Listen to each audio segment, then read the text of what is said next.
പുതിയ ഒരു വീഡിയോയിലേക്ക് സ്വാഗതം. ആദ്യമായിട്ട് കാണുന്നവർ ഇതിനു മുൻപുള്ള വീഡിയോ കണ്ട ശേഷം കാണുക. ആ വീഡിയോയുടെ തുടർച്ചയാണിത്. അതിൻ്റെ ലിങ്ക് താഴെ കൊടുത്തേക്കാം. ആളുകൾ പ്രധാനമായും ചിന്തിക്കുന്ന ഒരു കാര്യം, ആകർഷണ നിയമം പ്രവർത്തിക്കാൻ എത്ര കാലം എടുക്കും? ഡോക്ടർ ജോ വിറ്റാലെ പറയുന്നത് അതിന് നിയമാവലി ഒന്നുമില്ല. അത് നിങ്ങളും പ്രപഞ്ചവും തമ്മിൽ പൊരുത്തപ്പെടുന്നതിനെ ആശ്രയിച്ചിരിക്കും. സമയം എന്നത് വെറും മിഥ്യയാണ്. ഐൻസ്റ്റീൻ പഠിപ്പിച്ചിട്ടുണ്ട്. ആദ്യമായാണ് നിങ്ങളിത് കേൾക്കുന്നതെങ്കിൽ ഇത് ഉൾക്കൊള്ളാൻ അല്പം പ്രയാസമുള്ള ആശയമായി തോന്നും. കാരണം എല്ലാം ഒന്ന് കഴിഞ്ഞ് മറ്റൊന്ന് ക്രമത്തിൽ സംഭവിക്കുന്നതായിട്ടാണ് നിങ്ങൾ കാണുന്നത്. എന്നാൽ ക്വാണ്ടം ഫിസിക്സും ശാസ്ത്രജ്ഞരും ഐൻസ്റ്റീനും പറയുന്നത് എല്ലാം ഒരുമിച്ചാണ് സംഭവിക്കുന്നതെന്ന്, സമയം എന്നൊന്നില്ല എന്നു മനസ്സിലാക്കിയാൽ, ആ ആശയം നിങ്ങൾ അംഗീകരിച്ചാൽ അപ്പോൾ നിങ്ങൾക്കത് മനസ്സിലാകും. നിങ്ങൾ ആ തരംഗ ദൈർഘ്യത്തിലെത്തിയാൽ നിങ്ങൾ ആഗ്രഹിച്ചത് പ്രത്യക്ഷപ്പെടും. ബോബ് ഡോയിൽ പറയുന്നത് നിങ്ങളുടെ മനസ്സിൽ എന്താണ് സംഭവിക്കുന്നത് എന്നതാണ് കാര്യം. ചില കാര്യങ്ങളെ വിലയിരുത്തി ഇത് വലിയതാണ്, കുറേ സമയമെടുക്കും, അല്ലെങ്കിൽ ഇത് എത്രയോ ചെറുതാണ്, ഇതിന് 1 മണിക്കൂർ മതിയാകും എന്നൊക്കെ നമ്മൾ പറയും. അതെല്ലാം നമ്മൾ നിർവചിക്കുന്ന നിയമങ്ങളാണ്.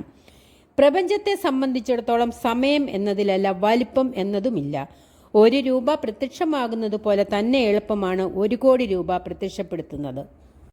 ലിസ നിക്കോൾസ് പറയുന്നത് നിങ്ങളുടെ സാഹചര്യങ്ങൾ മാറ്റണമെങ്കിൽ ആദ്യം നിങ്ങളുടെ ചിന്തകളെ മാറ്റണം. നിങ്ങൾ എപ്പോഴും കടബാധ്യതയെക്കുറിച്ച് ചിന്തിക്കുന്നു, കടബാധ്യത പ്രതീക്ഷിക്കുന്നു, അപ്പോൾ കടബാധ്യത വന്നു ചേരുന്നു. ഓരോ ദിവസവും നിങ്ങൾ ആ ചിന്തകൾ ആവർത്തിച്ചുറപ്പിക്കുന്നു. ആകർഷണ നിയമം എപ്പോഴും നിങ്ങളുടെ ചിന്തകളെ അനുസരണയോടെ നടപ്പാക്കും. നിങ്ങൾ ആഗ്രഹിക്കുന്നതിനെ പ്രതീക്ഷിക്കുക, നിങ്ങൾ ആഗ്രഹിക്കാത്തത് പ്രതീക്ഷിക്കാതിരിക്കുക.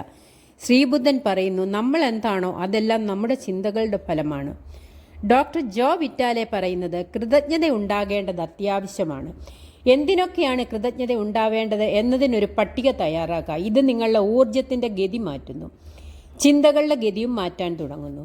മാർസി ഷിമോഫ് പറയുന്നത് നിങ്ങളുടെ ജീവിതത്തെ കൂടുതൽ സമ്പുഷ്ടമാക്കാൻ ഏറ്റവും മികച്ച വഴി കൃതജ്ഞത പറയുക എന്നുള്ളതാണ്.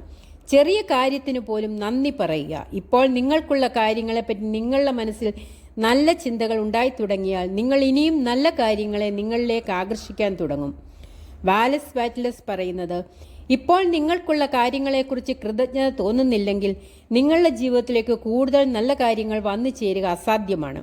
കാരണം കൃതജ്ഞതയില്ലാത്ത മാനസികാവസ്ഥയിൽ നിങ്ങൾ പ്രസരിപ്പിക്കുന്ന ചിന്തകളും വികാരങ്ങളും നിഷേധാത്മകമാണ്. നിഷേധാത്മകമായ മനോവികാരങ്ങൾ നല്ല കാര്യങ്ങളെ നിങ്ങളിലേക്ക് വരുന്നതിനെ തടയുകയാണ് ചെയ്യുന്നത്. നിങ്ങൾക്കിപ്പോൾ ഉള്ളതിനെക്കുറിച്ച് കൃതജ്ഞത ഉണ്ടാവണം. നിങ്ങൾ ആഗ്രഹിച്ചത് നിങ്ങൾക്ക് ലഭിച്ചു കഴിഞ്ഞു എന്ന മട്ടിൽ നിങ്ങൾ നന്ദി പറയുമ്പോൾ ഈ പ്രപഞ്ചത്തിലേക്ക് ചില ശക്തമായ സിഗ്നലുകൾ പ്രസരിപ്പിക്കുകയാണ്. ആ സിഗ്നലുകൾ പറയുന്നത് നിങ്ങൾ ആഗ്രഹിച്ചത് നേടിയതിനെ നന്ദി പ്രകാശിപ്പിക്കുന്നതിനാൽ ആ വസ്തു നിങ്ങളുടേതായി കഴിഞ്ഞു എന്നാണ്. മനോദൃശ്യത്തിൻ്റെ സുശക്തമായ പ്രക്രിയ. നിങ്ങൾ ആഗ്രഹിച്ച വസ്തു നിങ്ങൾക്കൊപ്പമുണ്ട് എന്ന ചിത്രങ്ങൾ മനസ്സിൽ സൃഷ്ടിക്കുമ്പോൾ വാസ്തവത്തിൽ അത് നിങ്ങൾക്കൊപ്പമുണ്ടെന്ന ചിന്തകളും വികാരാനുഭവങ്ങളും ഉൽപ്പാദിപ്പിക്കുകയാണ് ചെയ്യുന്നത്. മനോദൃശ്യം എന്നത് ശക്തമായി കേന്ദ്രീകരിച്ച ചിന്തകളുടെ ചിത്രങ്ങൾ തന്നെയാണ്. ജാക്ക് കാൻഫീൽഡ് പറയുന്നത് എന്താണ് നിങ്ങൾക്ക് വേണ്ടതെന്ന് തീരുമാനിക്കുക, നിങ്ങൾക്കത് കിട്ടും എന്ന് വിശ്വസിക്കുക, നിങ്ങൾക്കതിന് അർഹതയുണ്ടെന്നും അത് സാധ്യമാണെന്നും വിശ്വസിക്കുക. എന്നിട്ട് ദിവസവും കുറച്ചു നേരം കണ്ണടച്ച് നിങ്ങൾ ആഗ്രഹിച്ചത് നിങ്ങൾക്ക് ലഭിച്ചതായി മനോദൃശ്യത്തിൽ കാണാം. അത് സ്വന്തമായാൽ ഉണ്ടാവുന്ന വികാരം മനസ്സിൽ അനുഭവിക്കുക. ആകർഷണ നിയമത്തെ നിങ്ങൾക്ക് അനുകൂലമായി ഉപയോഗപ്പെടുത്തണമെങ്കിൽ അതിനെ ജീവിതത്തിന്റെ ഭാഗമായ ഒരു ശീലമാക്കണം, അല്ലാതെ ഒറ്റത്തവണ ചെയ്യുന്ന സംഭവമാകരുത്. സമൃദ്ധിയെ ആകർഷിക്കുക. നിങ്ങൾക്കാവശ്യമുള്ളത്രയും പണം അദൃശ്യമായി ഇവിടെയുണ്ട്. നിങ്ങൾക്കാവശ്യത്തിന് പണമില്ലെങ്കിൽ പണം നിങ്ങളിലേക്ക് ഒഴുകിയെത്തുന്നതിനെ നിങ്ങൾ തടയുന്നതാണ് അതിൻ്റെ കാരണം. നിങ്ങളുടെ ചിന്തകളാണത് ചെയ്യുന്നത്. ഇല്ലായ്മയുടെ ചിന്തകൾ വെടിഞ്ഞ് സമൃദ്ധിയെക്കുറിച്ച് കൂടുതൽ ചിന്തിക്കുക. ഡോക്ടർ ജോ വിറ്റാലെ പറയുന്നത് സമൃദ്ധമായ സമ്പത്ത് നിങ്ങൾക്കായുണ്ട്. അതെങ്ങനെ നിങ്ങളുടെ പക്കൽ എത്തിച്ചേരും എന്ന് നിങ്ങൾ ആലോചിക്കേണ്ടതില്ല. നിങ്ങൾ ചെയ്യേണ്ടത് ആവശ്യപ്പെടുക, അത് നിങ്ങൾക്ക് ലഭിക്കുന്നുണ്ടെന്ന് വിശ്വസിക്കുക, സന്തോഷത്തോടെ ഇരിക്കുക എന്നത് മാത്രമാണ്. അതെങ്ങനെ നടപ്പിലാക്കും എന്നുള്ളത് പ്രപഞ്ചത്തിൻ്റെ ജോലിയാണ്. ലിസ നിക്കോൾസ് പറയുന്നത് നിങ്ങൾ ഇല്ലായ്മയിലും ദാരിദ്ര്യത്തിലും മനസ്സ് കേന്ദ്രീകരിക്കുകയും കുടുംബത്തിൽ അതിനെ ചൊല്ലി ശോഭിക്കുകയും സുഹൃത്തുക്കളോട് ഇത് ചർച്ച ചെയ്യുകയും ചെയ്താൽ ഒരിക്കലും നിങ്ങളുടെ അവസ്ഥയ്ക്ക് മാറ്റമുണ്ടാകുകയില്ല. നിങ്ങൾ ഇല്ലായ്മയുടെ അവസ്ഥയാണ് ആകർഷിക്കുന്നത്.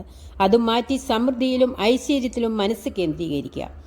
പണത്തെ ആകർഷിക്കാൻ സമ്പത്തിൽ മനസ്സ് കേന്ദ്രീകരിക്കുക. ഒരേ സമയം ധനമില്ലാത്ത അവസ്ഥയെക്കുറിച്ച് ശ്രദ്ധ കേന്ദ്രീകരിക്കുകയും ധനം ആകർഷിക്കുകയും ചെയ്യുക അസംഭവ്യമാണ്. മനസ്സിൽ സന്തോഷമുണ്ടാകുക എന്നതാണ് ജീവിതത്തിൽ കൂടുതൽ പണം വന്നു ചേരാനുള്ള വേഗതയേറിയ മാർഗം. ചിന്തകളുടെ ത്രാസിൽ പണത്തിന്റെ വശത്തേക്ക് മുൻതൂക്കം വരുത്തുക. സമ്പത്തിനെക്കുറിച്ച് ചിന്തിക്കുക. ബന്ധങ്ങൾക്കുള്ള രഹസ്യങ്ങൾ. അധ്യാപികയും പ്രഭാഷകയുമായ മേരി ഡയമണ്ട് പറയുന്നത്, നമ്മുടെ പ്രപഞ്ചം സൃഷ്ടിക്കുന്നത് നമ്മൾ തന്നെയാണ്. സൃഷ്ടിക്കണമെന്ന് നമ്മൾ ആഗ്രഹിക്കുന്ന ഓരോ അഭിലാഷവും നമ്മുടെ ജീവിതത്തിൽ യാഥാർത്ഥ്യമാകും എന്നാണ് രഹസ്യത്തിന്റെ സാരം.